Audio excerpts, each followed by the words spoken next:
শিলচৰত ই-অটো আৰু চাৰিচকীয়া বাহনৰ মুখামুখি সংঘৰ্ষ 6গৰাকীকৈ সৰু বিদ্যালয়ৰ ছাত্ৰ-ছাত্ৰীৰ ৰক্ষা পৰিল। শিলচৰৰ হাইলাকান্দি পথৰ APDCLৰ কাৰ্যালয়ৰ সন্মুখত এখন ই-অটো আৰু এখন চাৰিচকীয়া বাহনৰ মুখামুখি সংঘৰ্ষত 6গৰাকীকৈ সৰু স্কুলীয়া ছাত্ৰ-ছাত্ৰীকে ধৰি চালকজনে সংকীৰ্ণ পলায়ন কৰে। ঘটনাৰ সবিশেষ তথ্য অনুসৰি বুধবাৰে পুৱা 7 বজাত মেডিকেল ৰোডৰ পৰা AS1129093 নম্বৰৰ এখন চাৰিচকীয়া বাহন 6গৰাকী বিদ্যালয়ৰ ছাত্ৰ-ছাত্ৰীৰ সৈতে শিলচৰ চহৰৰ অভিমুখে গৈ আছিল।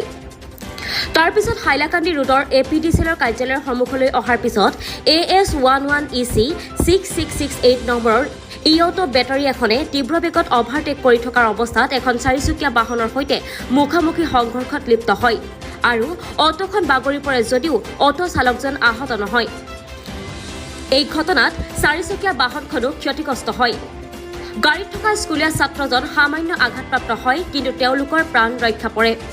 ঘটনাৰ প্ৰচণ্ড শব্দ শুনি স্থানীয় ৰাইজে উদ্ধাৰ কৰিবলৈ ততাতৈয়াকৈ আৰক্ষীক খবৰ দিয়ে। তাৰ পিছতেই আৰক্ষী আহি গাড়ী দুখন জব্দ কৰি চালকৰ সৈতে ছাত্ৰ-ছাত্ৰীক লৈ যায়।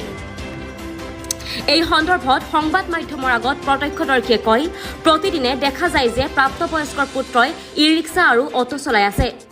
মেডিকেল রুটে যাওয়ার আসলো ওভারটেক করিয়া পেসেঞ্জার দুজন লোয়ার লাগি মানে গাড়িটা এমন স্পিডে কাটছে কাটিয়ে এই গাড়িটার মধ্যে দেখা মারিয়া এই গাড়ির মধ্যে বাচ্চা এখন স্কুলের হোলি চাইল্ডের বাচ্চা ড্রাইভার দেখা তখন দেখা যায় যে হ্যাঁ হয়তো হয় যে ড্রাইভার আমরা দেখতেছি যে ড্রাইভার হ্যাঁ রং সাইডে মানে যত ছিল মেডিকেল আসা হ্যাঁ আগে যে তোমার টাউনের আসা মানে লরিয়া মারিয়া মানে ঘটনাটা এরকম হয়েছে।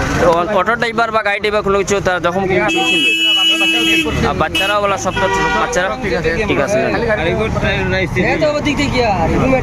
শিলচৰৰ পৰা জাকিৰ হুছেইনৰ ৰিপৰ্ট, সুহানা লাইভ।